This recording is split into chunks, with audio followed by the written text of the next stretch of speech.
হয়, বৰ্তমান মই উপস্থিত আছোঁ নগাঁও জিলাৰ হাতীখুলিৰ ৰংহাং গাঁৱত। ইতিমধ্যে অসমৰ বিভিন্ন প্ৰান্তত যি হস্তি মানৱৰ সংঘাত দেখা গৈছে, কিন্তু তাৰ এখন ব্যতিক্ৰমী ছবি আপোনালোকক দেখুৱাব বিচাৰিছোঁ। এয়া হৈছে ৰংহাং গাঁৱৰ হাতীবন্ধু ক্ষেত্ৰ, যিখন হাতীবন্ধু ক্ষেত্ৰ প্ৰদীপ ভূঞা দেৱৰ পৃষ্ঠপোষকতাত আৰু বিনোদ দুলুবৰাদেৱৰ নেতৃত্বত এইদৰে আচলতে গঢ়ি উঠিছে নগাঁও জিলাৰ হাতীখুলিৰ ৰংহাং গাঁৱত। 9 বছৰ ধৰি চলাই আহিছে তেওঁলোকে যি হাতীসমূহ এই হাতীবন্ধু ক্ষেত্ৰতে আবদ্ধ কৰি ৰখাৰ এক ব্যতিক্ৰমী প্ৰচেষ্টা। কিয়নো এই হাতীসমূহ জনাঞ্চললৈ গৈ ঘৰ দুৱাৰ ভাঙাৰ লগতে চহা কৃষকসকলৰ খেতি নষ্ট কৰি আহিছে। বহুকেইটা এনেকুৱা ধৰণৰ ঘটনা সংঘটিত হৈছে যি ওচৰ চুবুৰীয়া যিবিলাক অঞ্চল আছে সেই অঞ্চলসমূহত।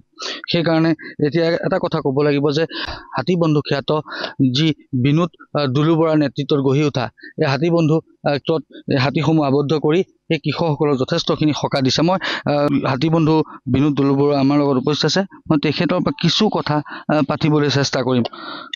হয়, কি ক'ব, দেখিবলৈ পোৱা গৈছে যে প্ৰচেষ্টা কৰিছে।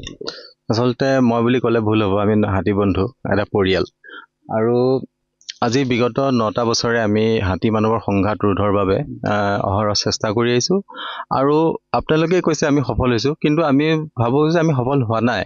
কাৰণ হাতীখিনি দিনক দিনে নাইকিয়া হৈ গৈছে, সিহঁতৰ বাসস্থান নোহোৱা হৈ গৈছে। আগতে দাঁতৰ কাৰণে হত্যা কৰা হৈছিলে, এতিয়া মাংসৰ কাৰণে হত্যা কৰা হয়, আৰু এতিয়া হেবিটেট সম্পূৰ্ণভাৱে লষ্ট হৈছে। আৰু হাতীখিনিক যদি আমি মৰম নকৰোঁ আৰু 50 বা 40টা বছৰৰ পাছত আমাৰ পৰা বিদায় মাগিব। গতিকে আমি গুৱাহাটীৰ বিশেষকৈ মোৰ শ্ৰদ্ধাৰ খুৰা প্ৰদীপ কুমাৰ ভূঞা খুৰা, তেওঁৰ পৃষ্ঠপোষকতে আমি এই হাতীবন্ধুটো গঠন কৰিছিলোঁ। আৰু আজি চাওক 9টা বছৰে যিখিনি হাতী জাক জাক নামি আহিছিলে এই ৰংহাং হাতীখুলিৰ ৰাইজে এইখিনি খেতি কৰিবলৈ বাদ দিছিলে, কাৰণ খেতি কৰিলেও ইয়াৰ শস্যটো চপাব পৰা নাছিলে। কিন্তু আমি বহুত চেষ্টাৰ ফলত ৰাইজক যেতিয়া বুজাইছিলোঁ তেতিয়া ৰাইজৰ সহযোগ প্ৰথমতে নাছিল, কিন্তু এতিয়া বুজি যেতিয়া পাইছে এতিয়া আমাক নহ'লে নহয়। গতিকে আমি ইয়াৰ লগতে এইখন পৰিত্যক্ত হিচাপে পৰি আছিল এখন প্ৰায় 1000 বিঘা মাটিৰ এটা শুকান পাহাৰ। আমি তাত এজোপা গছ লগালোঁ, এতিয়া অটব্য অৰণ্যৰ সৃষ্টি হ'ল। তাত আছে নেপিয়াৰ, আছে ব্ৰুমগ্ৰাছ, এলিফেণ্ট আপেল, জেকফ্ৰুট, বাহাৰী কাকবেম্বু, এনেকৈ বহুতো ধৰণৰ সিহঁতো লং টাৰ্ম মেজাৰ্ছৰ কাৰণে আমি হাতীৰ কাৰণে কিছুমান খাদ্য ৰোপণ কৰিছোঁ। আৰু শ্বৰ্ট টাইম মেজাৰ্ছ যিখিনি ধানৰ গোন্ধ পালে হাতী মতলীয়া হয় আৰু তেতিয়াই ঢাপলি মেলে জনাঞ্চললৈ, আৰু তাৰ ফলতে হাতীও মৃত্যু হয়, মানুহৰ মৃত্যু হয়, সংঘাত হয়, আৰু হাতীও নিজকে গোট বান্ধি লৈ যায় আৰু মানুহৰ লগত সংঘাত কৰিবৰ কাৰণে। আৰু পাহাৰৰ পৰা যি হাতীসমূহ নামি আহিছে, কি ভাবে? এতিয়া চাওক, আগতে অটব্য অৰণ্য আছিলে, এতিয়া আপুনি উঠি গ'লে আপুনি দেখিব তাত অৰণ্যৰ নামত এতিয়া নোহোৱা হৈ গৈছে। হাতীৰ মেইনলি খাদ্যবিলাক নাইকিয়া হৈ গৈছে, কিছুমান গ্ৰাছ প্ৰজাতিৰ বাঁহ এইবিলাক নাইকিয়া হৈ গৈছে, আৰু হেবিটেট লছ হৈছে, তাত পচিং আহিছে বা তেনেকুৱা ধৰণৰ অনৈতিক কাৰ্য চলিছে য'ত হাতীয়ে থাকিবলৈ জেগা নোহোৱা হৈছে, আৰু তললৈও নামি আহিব নোৱাৰে, তেওঁলোক হানি খুচি হত্যা কৰে। সেইকাৰণে আমি হাতীবন্ধুৱে যিমান পাৰোঁ আমি ক্ষুদ্ৰ এটা প্ৰচেষ্টাৰে আগবাঢ়ি গৈছিলোঁ, কিন্তু আমি জানো যে হাতীখিনিক যদি মৰম কৰোঁ তাৰ প্ৰত্যুত্তৰ কিন্তু হাতীয়ে মৰমৰে দিয়ে। আজি মোৰ মেঘনা ময়ূৰ হাজৰিকা, মোৰ লগত আৰু 2জন ল'ৰা আজি 3 মাহে টঙিত কটাইছে, টোপনি ক্ষতি হ'লেও আমি এইটোৱে ভাল লাগে যে হাতীখিনি যেতিয়া ৰাতি আহি 10 ফুটৰ আগত যদি আমি ভাত বনাই থাকোঁ তাত আহি পেলাই খাই থাকে, তেতিয়া মানে গম পোৱা যায় যে হাতীৰ আন্তৰিকতা আচলতে কি মানুহৰ প্ৰতি, শত্ৰুতা নহয়। কিন্তু নহ'লেতো আমাকো মানুহ দেখাহেঁতেন আমাকো গচকি পেলালেহেঁতেন, কিন্তু আমি নিৰ্ভয়ে আমি মাটিতে শুই থকা নিচিনা হয়, হাতী আমাৰ চাইডেদি পাৰ হৈ যায়।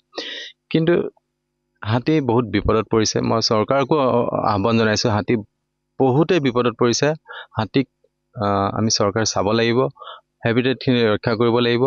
আৰু এই যেতিয়া হাতী ধানৰ গোন্ধ পায়, সেই গোন্ধটো বা এটা চাইক'লজিটি আমি এইটো বুজিব লাগিব যে সিহঁতক পাৰ্টকৈ যদি 10 বিঘাকৈ যদি আমি প্ৰত্যেক নিশা আজি খুৱাই যাওঁ, তেনেদৰে হাতীও টাইম চাব জানে।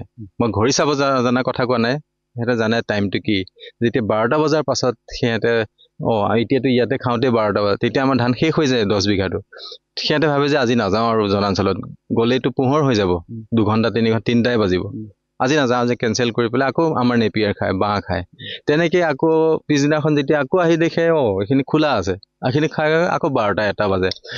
চাইক'লজিৰ ওপৰত একচুৱেলি আমি ইমান এক্সপাৰ্ট নহয় বা আমি চাইণ্টিষ্টো নহয়, কিন্তু হাতীৰ যিখিনি মৰম আমি বুজি পাইছোঁ, আৰু সেইখিনি কৰিয়ে আমি হাতীখিনিক ইয়াতে আবদ্ধ কৰিবলৈ সক্ষম হৈছোঁ। প্ৰায় 300 হাতী ইয়াত আছে। আৰু দবকাৰ জাকটো যদি আহে 50-60টাতো সিপিনেও আহিব। কিন্তু মই এবাৰ ফটো মাৰি থৈছিলোঁ, প্ৰায় 350 হাতী। আৰু ভাল লাগে, নিজৰ জীৱনটো হাতীকে দি দিয়া হৈছে আচলতে। আৰু এটা মানে শান্তি পোৱা যায়, হাতীখিনিয়ে হেপিলি খাই আছে চব। হাতী ইমানটো ওচৰত যাবই নোৱাৰে, দৌৰি আহিব এটা সংঘাত প্লেচত। গতিকে আপোনালোকক ধন্যবাদ দিছোঁ। জংঘলৰ মাজত আপোনালোকে এই চাৰিওফালে হাতী আছে, এতিয়া মই উলিয়াই দিব লাগিব আপোনালোকক। বৰ ভাল লাগিলে। আৰু মই সমগ্ৰ ৰাজ্যবাসীক মই অনুৰোধ কৰিছোঁ যে হাতীখিনিক আমি বচাব লাগিব।